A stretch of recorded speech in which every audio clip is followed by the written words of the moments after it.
देखो ये वीडियो देखने से पहले आपको इससे पहले वाला जो न्यूक्लिक एसिड वाला वीडियो है वो अच्छे से देखो आप, तभी आपको ये वीडियो समझ में आएगा, क्योंकि जितने भी बेसिक्स न्यूक्लिक एसिड के थे हम वो वहाँ पर डिस्कस कर चुके हैं। यहाँ पर हम बेसिकली डीएनए के बारे में स्टडी करेंगे, न्यूक्लियोटाइड्स, न्यूक्लिक एसिड्स, वहाँ पे सारा डिस्कशन हम ऑलरेडी कर चुके हैं। तो शुरुआत करते हैं हम लोग डीएनए से। डीएनए जैसा हम लोग देख चुके हैं, तो डीएनए की सबसे पहली डिस्कवरी फ्रेडरिक मिशर ने 1869 में की थी। क्योंकि इन्होंने इसको न्यूक्लिक एसिड में डिस्कवर किया था इसलिए इसका नाम रखा गया न्यूक्लिन। तो फ्रेडरिक मिशर ने डीएनए को जो नाम दिया था वो नाम था न्यूक्लिन। उसके बाद में ये जो टर्म है डीऑक्सीराइबो न्यूक्लिक एसिड यानी डीएनए, ये टर्म जो है बाद में ज़ेकेरिस नाम के एक साइंटिस्ट ने डिस्कवर किया था। विल्किंस और फ्रैंकलिन यानी मॉरिस विल्किंस और रोजलिंड फ्रैंकलिन नाम के दो साइंटिस्ट्स ने डीएनए की कंप्लीट स्टडी की थी, एक प्रोसेस जिसका नाम है एक्सरे क्रिस्टलोग्राफी या फिर एक्सरे डिफ्रैक्शन के थ्रू इन्होंने डीएनए के बारे में काफ़ी जानकारी जुटाई थी। और इनकी इन्हीं जानकारी के बदौलत यानी एक्सरे डिफ्रैक्शन से मिली डेटा के बदौलत ही बाद में दो साइंटिस्ट्स जेम्स वॉटसन और फ्रांसिस क्रिक ने डीएनए का डबल हेलिक्स मॉडल सजेस्ट किया था 1953 में। तो वो पॉसिबल हो पाया था विल्किंस और फ्रैंकलिन के स्टडी की वजह से। तो आपके सामने वॉटसन, क्रिक और विल्किंस का फोटोग्राफ दिख रहा होगा आपको यहाँ पे। यूँ तो देखिए फोटोग्राफ्स ना तो नीट में पूछे जाते हैं ना ही एनसीईआरटी में दे रखे, बट फिर भी as a mark of respect मैं हमेशा जब भी किसी साइंटिस्ट का नाम लेता हूँ जिनकी बड़ी डिस्कवरीज है उनका फोटोग्राफ ज़रूर रखता हूँ स्लाइड्स में, ताकि उनको पर्टिकुलर क्रेडिट दिया जा सके, क्योंकि उन्होंने अपना पूरा लाइफ डेडिकेट किया है पर्टिकुलर स्टडीज़ के अंदर। इन देखिए डीएनए का डिस्कवरी बहुत बड़ी उपलब्धि थी हमारे साइंस के लिए, बिकॉज डीएनए से रिलेटेड बहुत सारे कंसेप्ट्स, बहुत सारी डिजीज़ को समझने में इससे मदद मिली। और इसी की बदौलत नोबेल प्राइज़ 1962 मेडिसिन के अंदर बाद में वॉटसन, क्रिक और विल्किंस को एक साथ में दिया गया था, यानी इन तीनों को मिलाकर मेडिसिन का नोबेल प्राइज़ मिला था for the discovery of DNA. चलिए फिर, जैसा हमने पहले डिस्कस किया था डीएनए के अंदर शुगर कौन सा होता है, तो अपना आंसर होगा डीऑक्सीराइबोज। और नाइट्रोजनस बेसिस जो होते हैं वो होते हैं एडेनाइन, थायमिन, गुआनिन और साइटोसिन। यूरासिल इसमें प्रेजेंट नहीं होता। अब देखिए डीएनए का फॉर्मेशन कैसे होगा वो सुनिए यहाँ पे ध्यान से अच्छे से। देखिए ये आपके सामने एक पॉलीन्यूक्लियोटाइड चेन है। हम ऑलरेडी ये सब स्ट्रक्चर डिस्कस कर चुके हैं पहले। एक बार फिर से आपको मैं बता देता हूँ कि इसके अंदर आपको ये सबसे पहले तो ये एक पेंटोज शुगर जिसके अंदर 1 2 3 4 5 कार्बन है। सबसे पहले कार्बन पे एक नाइट्रोजनस बेस थायमिन अटैच्ड है, तीसरे कार्बन पे दूसरे न्यूक्लियोटाइड का फॉस्फेट अटैच है और पांचवें कार्बन पे इसके खुद का फॉस्फेट अटैच्ड होता है, जैसा हमने अपने पिछले वीडियो में सब कुछ डिस्कस किया था। एक और पॉलीन्यूक्लियोटाइड चेन है आपके सामने, ठीक है। अब यहाँ पर 2 पॉलीन्यूक्लियोटाइड चेन है। अब क्या होता है देखिए, जब भी 2 पॉलीन्यूक्लियोटाइड चेन पास में आती है तो इनके जो नाइट्रोजनस बेसिस होते हैं ये जब इतने क्लोज आ जाते हैं तो इनके बीच में हाइड्रोजन बॉन्डिंग का फॉर्मेशन होता है।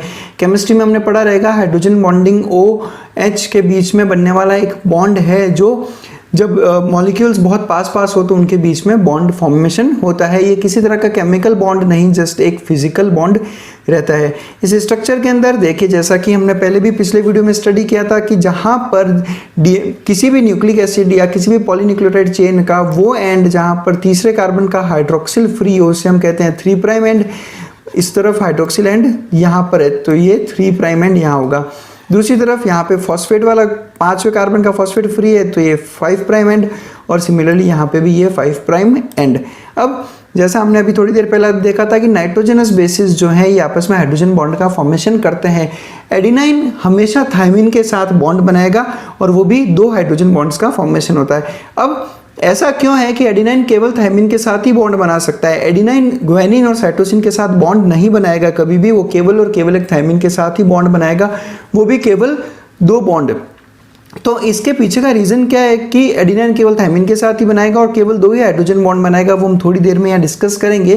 फिलहाल ये देखिएगा कि एडिनाइन थायमिन के साथ हमेशा 2 हाइड्रोजन बॉन्ड्स बनाता है। तो जितने भी इन 2 चेन्स को जब हम पास लाएंगे पॉलीन्यूक्लियोटाइड चेन को, तो जितने भी A और T है ये आपस में क्या कर लेंगे, हाइड्रोजन बॉन्ड का फॉर्मेशन कर लेंगे। सिमिलरली G और C भी आपस में 3 हाइड्रोजन बॉन्ड्स का फॉर्मेशन करेगा। इसमें भी ध्यान रखना है अपने को कि केवल जो G है वो केवल C के साथ ही बॉन्ड बनाएगा और जो A है वो T के साथ ही बॉन्ड बनाएगा। तो इसलिए जितने भी C और G है इनके बीच में हाइड्रोजन बॉन्ड्स का फॉर्मेशन हो जाता है। तो यहाँ ध्यान से देखिए, A ने किसके साथ बॉन्ड बनाया, T के साथ। A क्या है, प्यूरिन, T क्या है, पैरामिडिन। सिमिलरली सी जब जी के साथ बॉन्ड बनाएगा तो इसमें जी क्या है, प्यूरिन, और सी क्या है, पैरामिडिन। तो इसका मतलब ये है कि प्यूरिन हमेशा पैरामिडिन के साथ ही बॉन्ड बनाएगा। ऐसा नहीं होगा कि प्यूरिन प्यूरिन के साथ बॉन्ड बनाए या पैरामिडिन पैरामिडिन के साथ में बॉन्ड बनाए। एक प्यूरिन हमेशा एक पैरामिडिन के साथ में बॉन्ड बनाएगा। ठीक है, अब हम डीएनए डबल हेलिक्स मॉडल की बात करेंगे, जो हमने सबसे पहली स्लाइड में देखा था कि वॉटसन एंड क्रिक ने इसकी डिस्कवरी की थी, और ये पिक्चर जो मैंने अभी थोड़ी देर पहले देखा था। तो जो डबल हेलिक्स मॉडल की जितनी भी फाइंडिंग्स हैं वो हम लोग यहाँ पर डिस्कस करेंगे। देखो, सबसे पहली बात तो ये मॉडल ये कहता है कि डीएनए के अंदर 2 पॉलीन्यूक्लियोटाइड चेन्स है, जैसा हमने अभी डिस्कस किया, और इन चेन्स को हम कहते हैं स्ट्रैंड्स। स्ट्रैंड्स मतलब क्या होते हैं, धागे, बिकॉज डीएनए एक धागे, पॉलीन्यूक्लियोटाइड चेन एक धागा होता है, तो उसमें 2 चेन्स है, इसलिए 2 स्ट्रैंड्स हम कहते हैं कि DNA has got 2 strands. Purines और पैरामिडिन्स हमेशा आपस में हाइड्रोजन बॉन्ड्स बनाएंगे, और इस बॉन्डिंग को हम कहते हैं कॉम्प्लीमेंट्री बेस पेयरिंग, यानी कि जो नाइट्रोजनस बेस है वो हमेशा क्या बना रहे हैं, पेयर बना रहे हैं, इसलिए हम इसको कहते हैं बेस पेयरिंग, और ये होती है हमेशा कॉम्प्लीमेंट्री। कॉम्प्लीमेंट्री मतलब प्यूरिन की पैरामिडिन के साथ में, यानी हमेशा प्यूरिन ही पैरामिडिन के साथ में बॉन्ड बनाएगा। और ये बॉन्ड 2 तरह के होते हैं, पहला होता है एडिनाइन और थायमिन के बीच में, जो कि 2 हाइड्रोजन बॉन्ड्स है, और दूसरा है ग्वानिन और साइटोसिन के बीच में, जो है 3 हाइड्रोजन बॉन्ड्स। वापस बता रहा हूँ, जी हमेशा सी के साथ 3 बॉन्ड्स बनाते हैं, और ए हमेशा टी के साथ में 2 बॉन्ड बनाता है। अब ऐसा क्यों होता है, वो it's because of their chemistry. मैं अब यहाँ पे एडिनाइन और थायमिन की केमिस्ट्री देखता हूँ। हमने स्ट्रक्चर पिछले वीडियो में देखा था। देखो, एडिनाइन के अंदर जो रिंग में जो नाइट्रोजन प्रेजेंट है, वो नाइट्रोजन थायमिन के हाइड्रोजन के साथ में एक हाइड्रोजन बॉन्ड बना रहा है। यहाँ पर देखिए, नाइट्रोजन और हाइड्रोजन के बीच में एक हाइड्रोजन बॉन्ड बनता है। ध्यान रखना, हाइड्रोजन बॉन्ड फिजिकल बॉन्ड्स हैं, केमिकल बॉन्ड्स नहीं होते। और एडिनाइन के अंदर हमने पढ़ा था एक NH2 ग्रुप अटैच रहता है। ये NH2 ग्रुप का जो H है वो थायमिन के O के साथ में एक और बॉन्ड बनाता है, हाइड्रोजन बॉन्ड, इसलिए एडिनाइन और थायमिन में 2 हाइड्रोजन बॉन्ड बने। इसके अलावा कहीं पे भी हाइड्रोजन बॉन्ड्स इन दोनों के बीच में नहीं बन सकता, क्योंकि इनकी केमिस्ट्री अलाउ नहीं करती। सिमिलरली अगर मैं G और C का स्ट्रक्चर देखूँ तो G और C में देखो, यहाँ पर ग्वानिन में ये जो NH2 है, ये NH2 साइटोसिन के O के साथ में बॉन्ड बना रहा है। ये वैसा ही है जैसा कि यहाँ पर A और T के बीच में था, यानी NH2 और O के बीच में। तो आप ये कह सकते हो कि ये जो बॉन्ड है, ये वाला जिसको मैं यहाँ पे नंबर 1 लिख रहा हूँ, ये और ये क्या हो गए, सिमिलरली। इसी तरह से यहाँ पर अगर मैं इसको नंबर 2 बोलूँ तो ये है N और H के बीच में, यानी सिमिलर ऐसा कैसा बॉन्ड यहाँ पर बन रहा है। यानी जैसे 2 बॉन्ड हम A और T के बीच में, वैसे ही 2 बॉन्ड G और C के भी बीच में होते हैं। बट ग्वानिन में जैसा हमने पढ़ा है कि ग्वानिन में एक डबल बॉन्ड O प्रेजेंट होता है, एडिनाइन में कहीं पे भी डबल बॉन्ड O प्रेजेंट नहीं है। तो ये जो ग्वानिन का डबल बॉन्ड O है, वो साइटोसिन के एक H के साथ में एक और हाइड्रोजन बॉन्ड बनाने की कैपेबिलिटी रखता है। इसलिए ग्वानिन और साइटोसिन के बीच में 3 हाइड्रोजन बॉन्ड बन सकते हैं, लेकिन एडिनाइन और थायमिन के बीच में हमेशा 2 ही हाइड्रोजन बॉन्ड बन सकते हैं। तो ये रीजन रहता है in the difference of number of hydrogen bonds. Next मेरे पास एक सवाल है कि अगर मुझे एक डीएनए स्ट्रैंड का सीक्वेंस मालूम है, उनके न्यूक्लियोटाइड का सीक्वेंस, तो क्या मैं दूसरे डीएनए स्ट्रैंड का भी सीक्वेंस पता कर सकता हूँ क्या? तो बिल्कुल आप पता कर सकते हो। क्यों पता कर सकते हो? क्योंकि हमें पता है कि ये हमेशा कॉम्प्लीमेंट्री बेस का पेयरिंग रूल फॉलो करता है, यानी ए के सामने टी लगेगा और जी के सामने सी लगेगा। देखते हैं एक एग्जांपल लेते हैं। मेरे पास एक डीएनए जिसका एक पहले स्ट्रैंड का सीक्वेंस ये है। अब हमसे पूछे जाता है कि क्या आप इसका सेकंड स्ट्रैंड का जो सीक्वेंस है वो बता सकते हो? तो बिल्कुल हम बता सकते हैं। एक बात ध्यान रखना, हमेशा डीएनए के अंदर जो 2 स्ट्रैंड्स होता है, उन दोनों स्ट्रैंड्स का पोलैरिटी ऑपोजिट रहता है। मतलब समझिएगा, इसका मतलब ये है कि यहाँ पर देखो, ये जो पहला स्ट्रैंड है मैं इसकी बात कर रहा हूँ, इसका जो ऊपर की तरफ 5 प्राइम एंड है, तो जो दूसरा वाला स्ट्रैंड है उसमें ऊपर की तरफ 3 प्राइम एंड है।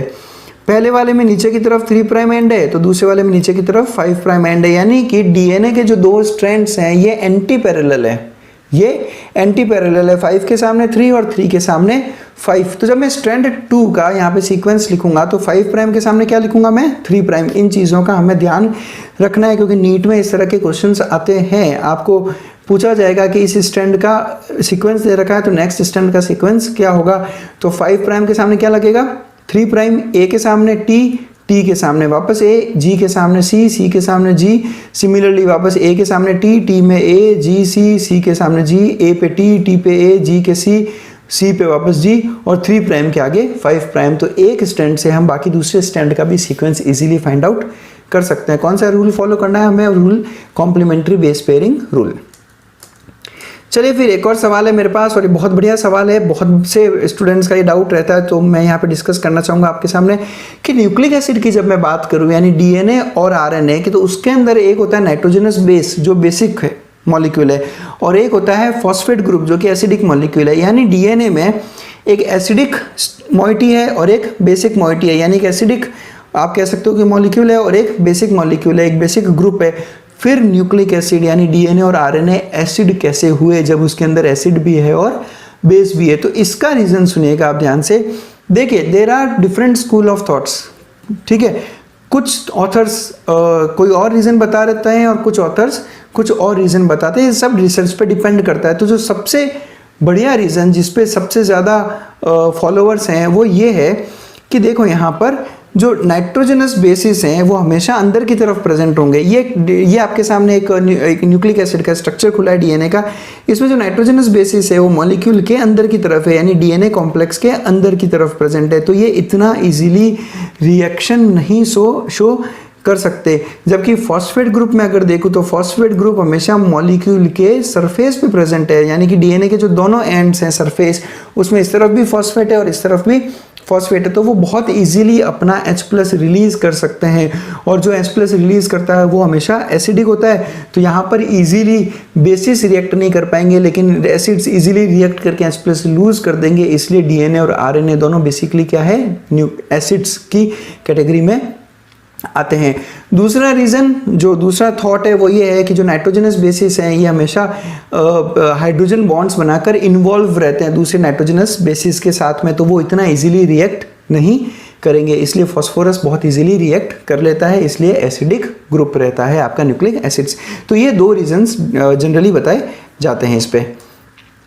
नेक्स्ट चलता हूँ वापस डबल हेलिक्स मॉडल को कंटिन्यू करूंगा। देखो अभी कुछ इस तरह से स्ट्रक्चर बन के आता है अपने सामने कि एक रिवॉल्विंग लैडर की तरह ये स्ट्रक्चर दिखाई देता है कि जो दो धागे हैं वो दो धागे कुछ इस तरह से एक दूसरे के साथ में एक प्रॉपर रिवॉल्व होते आपको नजर आते हैं। इस तरह का आपने लैडर देखा होगा किसी के घर पे कि इस तरह घूमती हुई सीढ़ियाँ होती है कुछ लोगों के घर पे, तो कुछ इसी तरह का स्ट्रक्चर हमें डीएनए में देखने को मिलता है। डबल हेलिक्स मॉडल, ये दोनों हेलिक्स बनाकर रहते हैं। यहाँ पर वापस देख लेना, 5 के सामने 3 आ रहा है, 5 प्राइम के सामने 3 प्राइम और 3 प्राइम के सामने 5 प्राइम। तो ये कुछ चीज़ें फॉलो करनी है अपने को, ठीक है। तो यहाँ पर अब एक स्ट्रक्चर है जिसको हम कहते हैं ग्रूव्स। ग्रूव्स मतलब क्या होता है, किसी भी चीज़ में जब कोई डिप्रेशन फॉर्म होता है तो उसे हम कहते हैं ग्रूव। जैसे समझो यहाँ पर मैं आपको समझाऊँ, यहाँ पे ये एक लीनियर स्ट्रक्चर है लेकिन इसके अंदर ये हल्का सा डिप्रेशन है, तो इस पर्टिकुलर पॉइंट को मैं कहता हूँ ग्रूव, यानी कि कोई लीनियर डिप्रेशन। तो यहाँ पर ये आपको दिख रहा होगा डीएनए में, यहाँ पर ये अंदर की तरफ एक डिप्रेशन प्रेजेंट है, तो दिस इज अ ग्रूव। इसी तरह का एक और डिप्रेशन यहाँ पे भी प्रेजेंट है, ये दिख रहा होगा आपको। तो ये जो सेकंड वाला मैंने आपको ड्रॉ करके दिखाया ये थोड़ा बड़ा ग्रूव है, बड़ा डिप्रेशन है, इसलिए हम इसे कहते हैं मेजर ग्रूव, और जो छोटा वाला है उसको हम कहते हैं माइनर ग्रूव। तो इस तरह से ग्रूव्स प्रेजेंट होते हैं डीएनए के अंदर। अभी जो रिवॉल्विंग लैडर हमें देखने को मिल रही है इसमें एक तो होगी बैकबोन। बैकबोन हम किसे कहते हैं, जैसे आप लैडर पे जब चढ़ते हो उस लैडर पे, तब जो मेन स्ट्रक्चर होता है उसका जिसको आप रेलिंग कहते हैं, जिस पे आप हाथ रख के चलते हो, तो वो बैकबोन की तरह उसका काम करती है। तो इसी तरह डीएनए में भी जो रेलिंग का काम करेगा, जो बैकबोन का काम करेगा, वो कौन है, वो है शुगर फॉस्फेट के बॉन्ड। ये स्ट्रक्चर को अच्छे से देखो आप, यहाँ पे ये जो ए और टी है, जैसे ये देखो आप, ये ए और टी ये क्या है, नाइट्रोजनस बेसिस।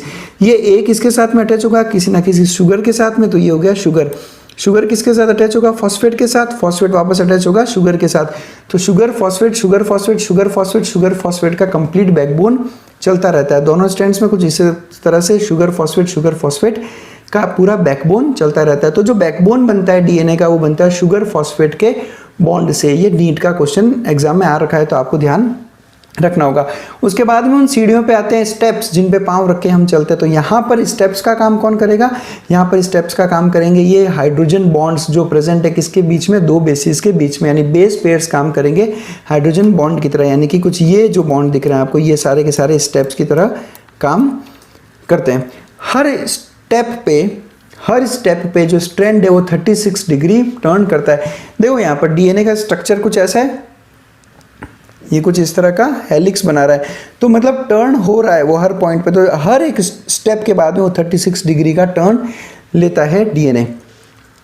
अब यहाँ पे कुछ टर्म्स स्टडी करेंगे। सबसे पहला आता है पिच ऑफ डीएनए या फिर हेलिक्स का लेंथ। ध्यान से सुनिएगा, ये जो वर्ड है पिच, आपने फिजिक्स में भी पढ़ा होगा स्क्रू गेज के अंदर पिच के बारे में। पिच का मतलब क्या होता है? देखो, जब कोई चीज़ रिवॉल्व करती है, जब कोई चीज़ रिवॉल्व करती है तो कुछ पर्टिकुलर रिवॉल्व होने के बाद में वो वापस उसी पर्टिकुलर प्लेस पे पहुंचेगी। जैसे समझो एक चीज़ यहाँ से रिवॉल्व होना चालू हुई है, यहाँ पे रिवॉल्व हुआ, फिर वापस यहाँ पर आया, अब ये वापस अपना रेवोल्यूशन लेगा, यानी यहाँ से शुरू होकर ये यहाँ पर आया। तो ये जो लीनियर डिस्टेंस ट्रेवल हुआ उसको हम कहते हैं पिच। ठीक है, वापस बता रहा हूँ, यहाँ से कोई चीज़ रिवॉल्व करना चालू हुई और ये रिवॉल्व करके वापस यहाँ से आई, तो वापस अब ये अपना टर्न यहाँ से लेगी। तो ये जो लीनियर डिस्टेंस मूव हुआ है इसे हम कहते हैं पिच। इसको डीएनए पे समझाता हूँ मैं आपको। यहाँ पे देखो, ये डीएनए का रिवॉल्विंग यहाँ से शुरू हुआ, समझो ये स्ट्रैंड यहाँ से रिवॉल्व होना चालू हुआ, ये रिवॉल्व हुआ, ये उस तरफ गया, वापस दूसरी तरफ, ये दूसरी तरफ जाने के बाद में अब इस पॉइंट पे आने के बाद में ये वापस उसी तरह का रिवॉल्यूशन शो करेगा जैसा उसने ऊपर शो किया है। तो यहाँ से लेकर यहाँ तक की जो लेंथ है इसको हम कहते हैं पिच ऑफ डीएनए या फिर एक हेलिक्स की लेंथ। और जब इसको कैलकुलेट किया गया तो ये हमें मिला 3.4 नैनोमीटर और 34 angstrom. 1 nanometre equals to 10 angstrom. तो आप इजीली इसको याद कर सकते हो। तो pitch of DNA is 3.4 nanometre. और अगर मैं कैलकुलेट करूं कि डीएनए के पिच में कितने नाइट्रोजनस बेसिस या बेस पेयर्स हैं, तो टोटल 10 बेस पेयर्स होते हैं एक पिच में, और हर बेस पेयर के बीच का जो डिस्टेंस है वो इक्वल रहेगा। यानी कि इन दोनों के बीच का डिस्टेंस ले लो, या इन दोनों के बीच का डिस्टेंस, या इन दोनों के बीच का डिस्टेंस, ये सारे डिस्टेंस क्या है? इक्वल। तो एक पिच में कितने बेस पेयर्स है? टोटल 10 बेस पेयर्स, यानी 10 स्टेप्स आपको देखने को मिलेंगे एक पिच के अंदर। अब ध्यान से सुनना, जब टोटल पिच का लेंथ है 3.4 nm और उस पिच में 10 बेस पेयर्स हैं, तो 2 बेस पेयर्स की लेंथ हम लोग कैलकुलेट कर सकते हैं। कैसे कैलकुलेट करेंगे? 2 बेस पेयर्स के बीच की अगर आपको डिस्टेंस कैलकुलेट करना हो तो आप 3.4 को डिवाइड कर लो 10 से, क्योंकि टोटल लेंथ 3.4 है और उसके अंदर 10 बेस पेयर्स है और सब में डिस्टेंस क्या है? इक्वल। तो जब मैं उसको 10 से डिवाइड करूंगा तो आंसर आएगा 0.34 नैनोमीटर, जिसको अगर एंगस्ट्रॉम में कन्वर्ट करोगे तो 3.4 एंगस्ट्रॉम आता है। अब देखो, दोनों यूनिट्स में याद करोगे तो एग्जाम में जाके भूल जाओगे कि आपको वहां जाके सिर्फ 3.4 याद आएगा। हो सकता है आप एंगस्ट्रॉम और नैनोमीटर में कंफ्यूज हो जाओ, तो केवल आप एक ही यूनिट याद करो, दूसरे में आप उसको कन्वर्ट कर सकते हो अगर एग्जाम में पूछा जाएगा। और मैं बेसिकली क्या करता हूँ कि मैं सिर्फ याद करता हूँ पिच, यानी 3.4 नैनोमीटर में, दूसरी वाली वैल्यू याद नहीं करता। तो 3.4 नैनोमीटर याद रखो, केवल जो पिच है, और फिर बाद में बेस पेयर्स के बीच का डिस्टेंस पूछा जाएगा तो उसको हाथों 10 से डिवाइड किया और अपना आंसर आप निकाल सकते हो। नेक्स्ट मैं बात करता हूँ डीएनए के डायामीटर की। डायामीटर मतलब उसके विड्थ की। तो देखो, विड्थ जब हम किसी भी 2 स्टैंड्स के बीच का कैलकुलेट करेंगे तो विड्थ कहाँ से लेकर कहाँ तक की हम बात करेंगे। तो देखो, स्ट्रैंड्स में सबसे बाहर कौन सा ग्रुप है? वो है हमारा फॉस्फोरस। जैसा हमने अभी स्ट्रक्चर में देखा था, सबसे बाहर फॉस्फोरस, यानी इस फॉस्फोरस, इस चेन के फॉस्फोरस से दूसरे चेन का जो फॉस्फोरस है उसके बीच का जो डिस्टेंस है वो कहलाएगा डायामीटर ऑफ डीएनए, यानी डिस्टेंस बिटवीन 2 स्ट्रैंड्स। और ये आता है 2 नैनोमीटर या फिर 20 एंगस्ट्रॉम। और ये मेजर करते हैं हम 2 फॉस्फेट्स के बीच में। और सबसे बढ़िया बात ये है कि जो डीएनए है उस डीएनए में थ्रू आउट ऊपर से नीचे तक जो डायामीटर है वो हमेशा सेम रहता है, यूनिफॉर्म रहता है, और वो रहता है 20 एंगस्ट्रॉम। अब हेलिकल मॉडल बनाने से डीएनए को क्या फायदा होगा वो हम लोग यहाँ पर देखेंगे। तो देखो, कुछ कारण हम लोग देखेंगे कि why DNA is more stable than RNA. RNA के साथ हम अगर इसका स्टेबिलिटी कंपेयर करें तो डीएनए ज़्यादा स्टेबल रहता है। तो कुछ पर्टिकुलर रीजंस हम लोग यहाँ पर जो है वो देखेंगे। सबसे पहला है हाइड्रोजन बॉन्डिंग। हाइड्रोजन बॉन्डिंग की वजह से जो 2 स्ट्रैंड्स है उन दोनों को आपस में हमने क्या कर रखा है? ज्वाइन कर रखा है, उनको स्टेबलाइज कर रखा है। तो इस हाइड्रोजन बॉन्डिंग की वजह से डीएनए इज वेरी स्टेबल। इस तरह की हाइड्रोजन बॉन्डिंग हमें आरएनए में देखने को नहीं मिलती, इसलिए आरएनए बेसिकली सिंगल स्ट्रैंडेड है, उसमें हाइड्रोजन बॉन्ड्स नहीं होते। तो आरएनए डीएनए के कंपैरिजन में कम स्टेबल है। और उसके अलावा जो एक और रीजन डीएनए की स्टेबिलिटी का है वो है कि जब एक बेस पेयर जो है वो दूसरे बेस पेयर के साथ में एक प्लेन में प्रेजेंट रहता है। आप इमेजिन करो एक रिवॉल्विंग लेडर को और उसको नीचे से देखो तो आपको लगेगा, ऐसा नहीं होगा कि सारी स्टेप एक दूसरे के ऊपर होगी, सारे स्टेप्स का जो प्लेन रहता है यूं कुछ इस तरह से ऊपर नीचे रहता है, ऐसे आएगा वो ऐसे। तो इसकी वजह से क्या मिलेगा? पूरा का पूरा हमें एक स्टेबिलिटी मिलती है। तीनों प्लेन में वो जो है वो इस तरह का अपना डायमेंशंस रखते हैं, इसलिए ये एक एडिशनल स्टेबिलिटी मिलता है because of this helical structure. अब वो सवाल ये है एनसीईआरटी का क्वेश्चन ये है कि जो दो पॉलीन्यूक्लियोटाइड चेन के बीच का डिस्टेंस है यानी डायमीटर ऑफ डीएनए है वो हमेशा यूनिफॉर्म क्यों रहता है, लेकिन यहाँ ऊपर से लेकर नीचे तक हमने कहा कि 20 एंगस्ट्रॉम डायमीटर रहेगा। तो उसका सेम होने का रीज़न क्या है? तो उसके सेम होने का रीज़न है कॉम्प्लीमेंट्री बेस पेयरिंग, यानी कि प्यूरिन्स हमेशा पायरिमिडिन के साथ ही बॉन्ड करेंगे। आप इमेजिन करो अगर ए एडिनाइन कभी थायमिन के साथ बॉन्ड बना रहा है, कभी ग्वानिन के साथ बॉन्ड बना रहा है, तो कभी साइटोसिन के साथ बॉन्ड बना रहा है, तो इनके बीच का जो हाइड्रोजन बॉन्ड का जो लेंथ होगा वो हमेशा अलग अलग हो जाएगा क्योंकि इनके स्ट्रक्चर अलग है। लेकिन ए हमेशा टी के साथ ही बॉन्ड बना रहा है तो जो हाइड्रोजन बॉन्ड का लेंथ होगा वो हमेशा क्या रहेगा? सेम। सिमिलरली जी और सी भी आपस में बॉन्ड बना रहे हैं तो जी और सी का भी हाइड्रोजन बॉन्ड हमेशा जी और सी के बीच में बन रहा है तो हाइड्रोजन बॉन्ड का लेंथ हमेशा क्या रहेगा? सेम। जी अगर ए के साथ बनाता तो फिर हाइड्रोजन बॉन्ड का लेंथ अलग आता, पर ऐसा नहीं है। तो because of this complementary base pairing हमेशा जो डीएनए का जो डायमीटर है that is constant throughout its length. Next बढ़ता हूं मैं चारगाफ के इक्विवेलेंसी रूल के ऊपर। देखो बहुत सिंपल और बहुत अच्छा रूल दिया है इन्होंने, आप समझिए। देखो एडिनाइन हमेशा थायमिन के साथ बॉन्ड बनाएगा डीएनए में, तो जितने एडिनाइन होंगे उतने थायमिन होंगे क्योंकि एडिनाइन थायमिन के बिना एग्जिस्ट करेगा नहीं, हमेशा डबल स्टैंडर्ड है। तो एडिनाइन अगर प्रेजेंट होगा तो वो सामने टी के साथ बॉन्ड बनाएगा ही बनाएगा, यानी जितने एडिनाइन होंगे उतने ही थायमिन होंगे। सिमिलरली जितने ग्वानिन होंगे उतने ही साइटोसिन होंगे। यानी कि अगर मैं दोनों इक्वेशंस को ऐड करूं तो A plus G would be equal to T plus C, यानी जितने A प्लस जी होंगे उतने ही टी प्लस सी होंगे। अब हमें पता है A प्लस जी एडिनाइन और ग्वानिन दोनों क्या है? प्यूरिन्स। तो यानी मैं बेसिकली इन शॉर्ट कह सकता हूं कि number of purines are always equal to number of pyrimidines. और ये बिल्कुल सही भी है क्योंकि प्यूरिन हमेशा पैरामिडिन के साथ ही बॉन्ड बनाएगा, तो जहां प्यूरिन प्रेजेंट होगा वहां पैरामिडिन होगा ही होगा, इसलिए purines are always equal to pyrimidine. अगर किसी डीएनए की लेंथ में 1000 प्यूरिन्स है तो 1000 ही पैरामिडिन्स रहेंगे। अगर मैं आपसे ये पूछूं कि A plus G divided by T plus C तो कितना होगा, तो आपका आंसर हमेशा क्या होगा? 1, क्योंकि A plus G equals to T plus C. तो जब आप उसको इस तरफ लेके आओगे तो वो इक्वल्स टू 1 आएगा। तो आपको हमेशा ये ध्यान रखना है कि A plus G is always equal to T plus C.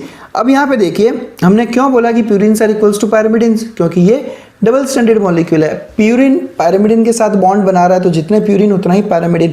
अब अगर सोचो ये डबल स्टैंडर्ड मॉलिक्यूल नहीं होता, एक सिंगल स्टैंडर्ड मॉलिक्यूल होता, तो क्या हम ये रूल फॉलो करते? तब हम ये रूल बिल्कुल फॉलो नहीं करते। इसलिए चारगाफ का जो रूल है वो केवल और केवल डबल स्टैंडर्ड डीएनए के लिए ही फॉलो होता है, आरएनए के लिए फॉलो नहीं होता। डीएसडीएनए का मतलब होता है डबल स्टैंडर्ड डीएनए। आरएनए के लिए चारगाफ रूल नहीं लगता क्योंकि उसमें कॉम्प्लीमेंट्री बेस पेयरिंग नहीं होता। नेक्स्ट मैं बात करूंगा, एक डिस्कशन करूंगा बेस रेशियो की। देखो बेस रेशियो क्या होता है? बेस रेशियो का मतलब होता है बेसिकली A प्लस टी का रेशियो G प्लस सी के साथ में। देखो एडिनाइन बॉन्ड बना रहा है थायमिन के साथ में और G बॉन्ड बना रहा है C के साथ में, यानी AT और GC का जो रेशियो रहता है उसको हम कहते हैं बेस रेशियो। अब क्या वो 1 के इक्वल आएगा? ऐसा जरूरी नहीं है, ऐसा कहीं नहीं है कि A plus T divided by G plus C equals to 1, ऐसा नहीं हो सकता। A plus G divided by T plus C हमेशा 1 होगा क्योंकि purines are equals to pyrimidines. तो आप गलत नहीं करना, तो इसको हम कहते हैं बेस रेशियो। अब ये हम लोग इसलिए फाइंड आउट करते हैं बिकॉज बेस रेशियो जब हमने डिस्कवर किया तो हर स्पीशी में बेस रेशियो हमेशा हमें अलग अलग मिला, लेकिन एक पर्टिकुलर स्पीशी में ये कांस्टेंट रहेगा। समझो ह्यूमन बीइंग में बेस रेशियो की वैल्यू है x, तो आप किसी भी ह्यूमन बीइंग की बात कर लो वो हमेशा आपको क्या मिलेगा? x। तो बेस रेशियो हमेशा जो है वो किसी स्पीशी के लिए कांस्टेंट रहता है। अब किसी भी डीएनए का मेल्टिंग पॉइंट डिपेंड करेगा उसके कंटेंट पे, यानी उसमें AT कंटेंट ज़्यादा है या GC कंटेंट ज़्यादा है। A बॉन्ड कर रहा है T के साथ में, G बॉन्ड कर रहा है C के साथ में, तो AT का नंबर ज़्यादा है या GC का नंबर ज़्यादा है उस पर डिपेंड करेगा मेल्टिंग पॉइंट ऑफ डीएनए। और ये समझना भी आसान है। कैसे समझेंगे इसको? सुनिए अच्छे से। A और T के बीच में कितने हाइड्रोजन बॉन्ड्स हैं? 2। G और C के बीच में कितने हाइड्रोजन बॉन्ड्स हैं? 3। तो कौन ज़्यादा इजीली टूटेगा? A और T, क्योंकि उसमें दो ही हाइड्रोजन बॉन्ड है। G और C में 3 हाइड्रोजन बॉन्ड है, तो इसको तोड़ना थोड़ा मुश्किल रहेगा। तो इसका सिंपल सा मीनिंग है कि जिस डीएनए में G प्लस C ज़्यादा होगा उस डीएनए का मेल्टिंग पॉइंट हमेशा ज़्यादा रहेगा। इसलिए मैं कह रहा हूँ कि MP of DNA is directly proportional to the GC content, क्योंकि इनमें 3 हाइड्रोजन बॉन्ड्स है, तो जितना ज़्यादा GC कंटेंट उतना ज़्यादा डीएनए का मेल्टिंग पॉइंट।